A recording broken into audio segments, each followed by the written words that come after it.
आवश्यकता पड़ेगी तो आप हमारी रक्षा के लिए तैयार हैं। आज का दिन गिफ्टों को देने का नहीं, पुरस्कार देने का नहीं, आज का दिन तो बच्चों को, भावों को देने का दिन है। आज तो वह मीठा खिलाएं जिससे आपका भाई खुश हो जाए। आज बहन को वह गिफ्ट दें जिससे आपकी बहन खुश हो जाए। एक बहुत प्यारी सी बात है, कल स्कूलों में रक्षाबंधन है। यूपी गवर्नमेंट आज से स्कूल में, देखिए स्कूल में रक्षाबंधन है, लेकिन कुछ भाई ऐसे होंगे जिनकी बहन नहीं होगी और कुछ बहनें ऐसी होंगी जिनके भाई नहीं होंगे। पर हमारी बहनों की एक बहुत प्यारी सी विशेषता है, वह यह है कि हमारी बहनें बहुत प्यारी प्यारी सी राखियाँ ले जा करके आज अपने स्कूल में भाइयों के लिए बांधेंगी। पर बहनें विचार करती हैं, पहले मैं किस भाई को राखी बांधूं। मैं तो उसी भाई को राखी बांधूंगी जो भाई बहुत सारी गिफ्ट लाया होगा। सत्य है, एक घटना बिल्कुल सत्य बतला रही हूं मैं, बिल्कुल भी असत्य नहीं है। बहनें पहले देख लिया करती हैं कौन सा भाई बहुत सारी गिफ्ट लाया है, यदि मैं उसकी कलाई पर राखी बांधूंगी तो मुझे बहुत अच्छा गिफ्ट मिलेगा। वस्तुतः उस भाई की पीड़ा को समझो, उस भाई की पीड़ा को समझो। वो भाई आकर के बोल रहा है, मुझे नहीं बंधवाना ऐसी बहनों से राखी, मुझे नहीं बंधवाना ऐसी बहनों से राखी जो मात्र राखी के बदले में गिफ्ट लेती हैं, जो रक्षा का भाव नहीं रखती हैं। ऐसी बहन ना होती तो अच्छा होता, इससे अच्छा होता है ऐसी बहन ना होती तो अच्छा। तो मेरी बहन नहीं, मैं बड़ा खुश हूँ। आज आप लोग राखी बांधना, बंधवाना, मात्र आज दूसरे सूत्र देना, बहन मैं तुम्हारे लिए जीवन भर के लिए तैयार हूँ। जब भी आपको आवश्यकता पड़े, जहाँ आवश्यकता पड़े, मैं वहाँ पर खड़ा हूँ आपकी रक्षा करने के लिए। भाई को आवश्यकता पड़े तो बहन को एक भी कॉल आए और बहन तैयार खड़ी हो जाए। यही है सच्चा रक्षाबंधन।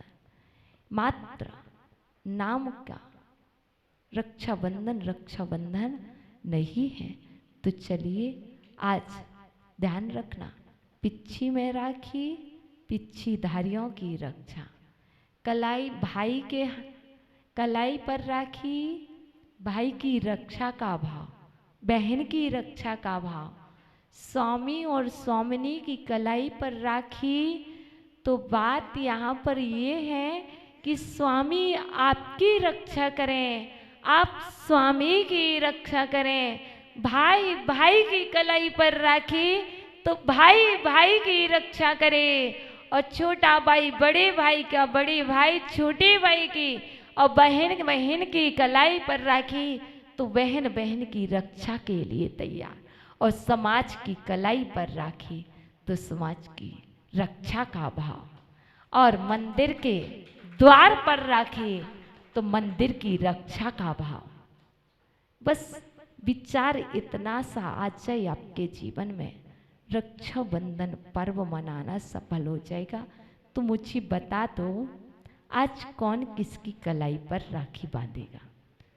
आज कौन किसके हाथ पर राखी बांधेगा? यदि अपनी रक्षा चाहते हो तो आप राखी बांधो। आप चाहते हो कि कोई मेरी रक्षा के लिए तैयार हो। देखो, मुनिराज राखी बांध नहीं सकते, मुनिराज तो मात्र सूत्रों में बांधते हैं और आपको आश्वासन देते हैं। साधु संत आपको इतना ही कह सकते हैं, आप जब भी परेशान हो, यदि हम आपकी वह परेशानी दूर कर सकते हैं तो आप आ जाइए। जब तक ये संग है तब तक आपकी और आपके समाज की रक्षा के लिए हमेशा खड़ा है। आप चिंता मत करना, संघ आपका है, संघ आपका है। आपकी रक्षा के लिए इस संघ की श्वासें समर्पित है। आपके समाज के, आपके धर्म की रक्षा के लिए भारत देश में विचरण करने वाले सभी दिगंबर, तपोधन और अन्य भी जो साधक गण हैं, उन सबके भाव आपकी समाज के लिए समर्पित हैं। आपकी रक्षा वो करेंगे, आप उनकी रक्षा करना। तो चलिए, आज का समय आपका हो रहा है, रक्षाबंधन पर्व मनाना है और श्री अंशनाथ भगवान का मोक्ष कल्याणक। क्या अच्छा दिन है, पूर्णिमा। आज तो पूर्णिमा का दिन है।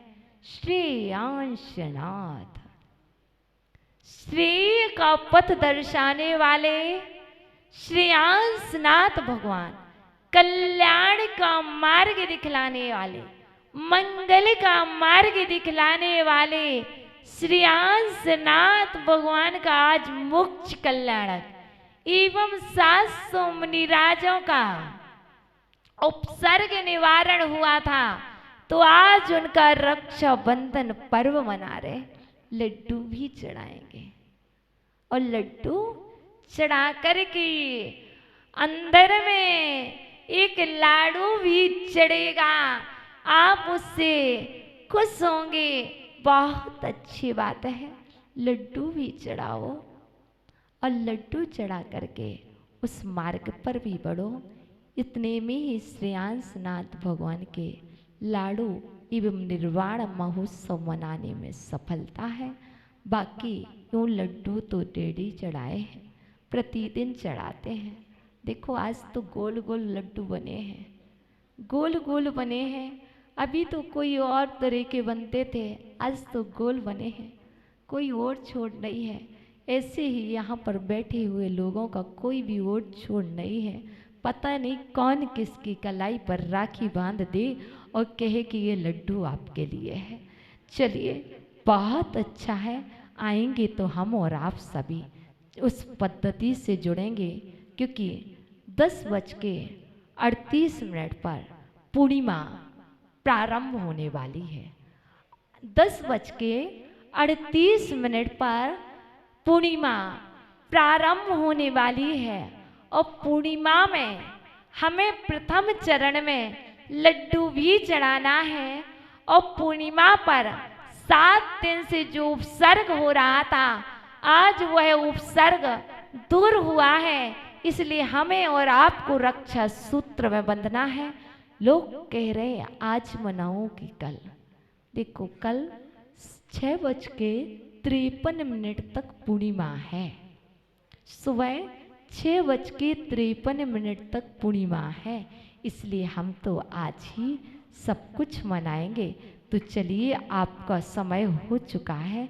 हम और आप बंधन में बंध जाएं और बंधन में बंध करके अपना कल्याण करें। ओम नमः। प्रिय अद्वैत हे जिनेन्द्रवाणी, आगमवाणी, तीर्थंकरवाणी, स्यात्वाणी, गुरुवाणी, त्वमेव जयतो, त्वमेव जयतो, त्वमेव मम कंठा आगच्छतु, आगच्छतु, आगच्छतु।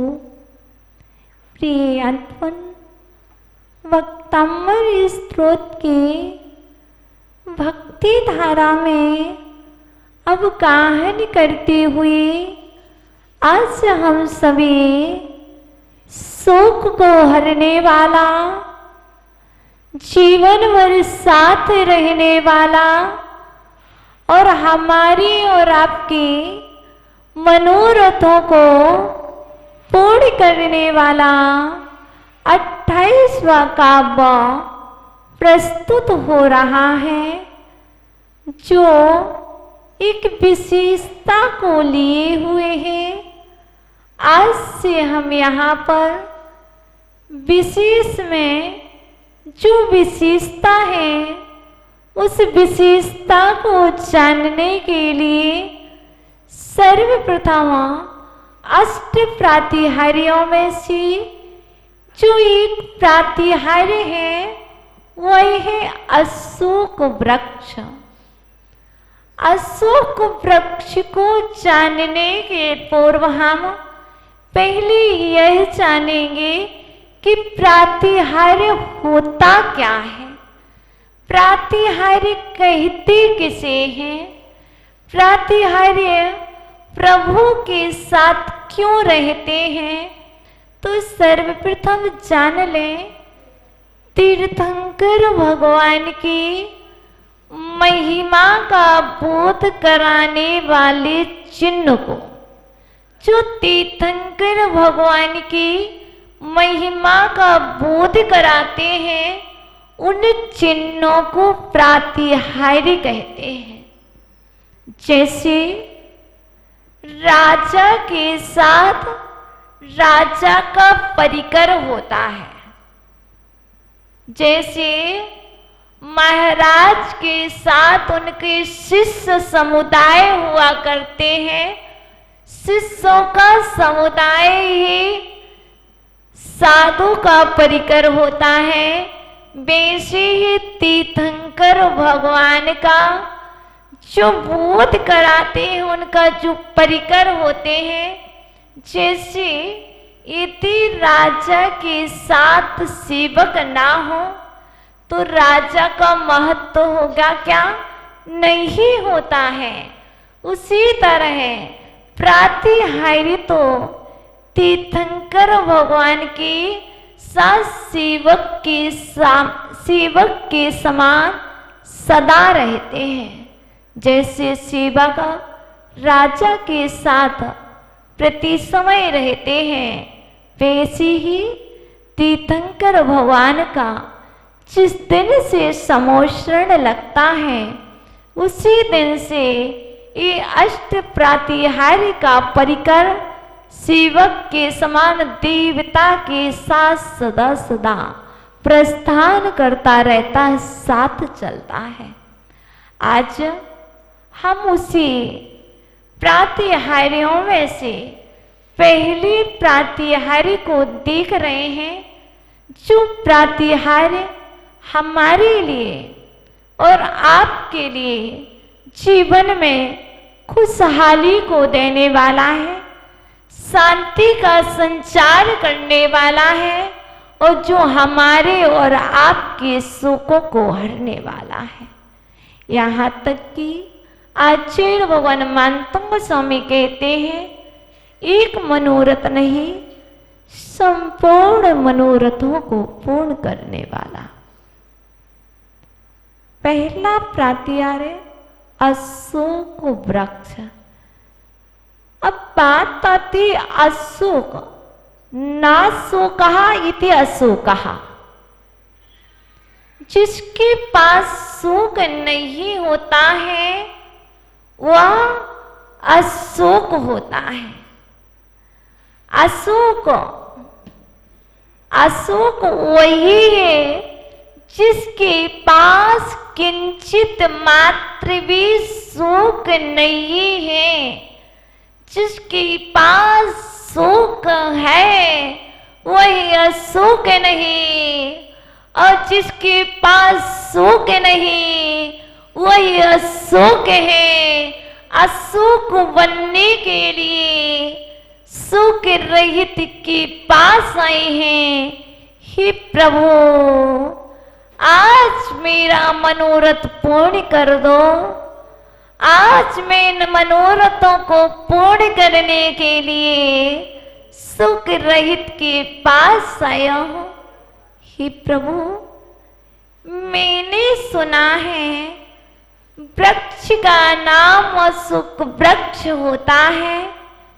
यदि अशोक वृक्ष के नीचे बैठ जाओ तो संपूर्ण सुख से मुक्त हो जाते हैं। नहीं, वृक्ष अशोक वृक्ष नहीं होता है। जिस वृक्ष के नीचे तीर्थंकर भगवान साधना करते हैं, जिस वृक्ष के नीचे तीर्थंकर भगवान तपस्या करते हैं, वह वृक्ष अशोक वृक्ष कहलाने लगता है। उस वृक्ष के संपूर्ण जीवन के संपूर्ण दोष क्षय को प्राप्त हो जाते हैं। उस वृक्ष को अशोक वृक्ष संज्ञा दी जाती है। किसी वृक्ष का नाम अशोक वृक्ष नहीं होता है। जहां पर ये चेतन पहुंच जाता है, ये अशोक शोक रहित अशोक पहुंच जाता है, उस वृक्ष भी चेतन होकर के उसके संपूर्ण दोषों को हरने वाले, जहां पर तीर्थंकर देवादिदेव प्रभु पहुंच जाते हैं, वह वृक्ष भी अशोक हो जाता है। यदि हम और आप इस अशोक वृक्ष के पास आए हैं, तो हमारे जीवन के भी संपूर्ण सुखों का अभाव हो जाएगा। हे प्रभु, मैं शोकाकुल परिवार का हूं। मैं बड़ी शान से लिखता हूं इनविटेशन कार्ड में, शोकाकुल परिवार अस्मि, अहम शोकाकुल परिवार अस्मि। मैं शोकाकुल परिवार से हूं। हे प्रभु, आप शोक रहित परिवार से हैं, इसीलिए मैं आपके चरणों में आया हूं। प्रभु, आप तो ऊंचे हरे भरे अशोक वृक्ष के नीचे बैठ करके ऐसे प्रतीत हो रहे हो। हे सूर्य के मंडल के समान परम प्रतापी, आप मेरे शोक को हर लो। आप मुझे शोक रहित कर दो, क्योंकि मैं आपके श्री चरणों में आया हूं। मेरी मनोकामना है, आप मेरे सुख को हर लो और मुझे निराकुल कर दो। मनोरथों की पूर्ति काव्य से नहीं होती है। मनोरथों की पूर्ति तो आपके भावों से हुआ करती है।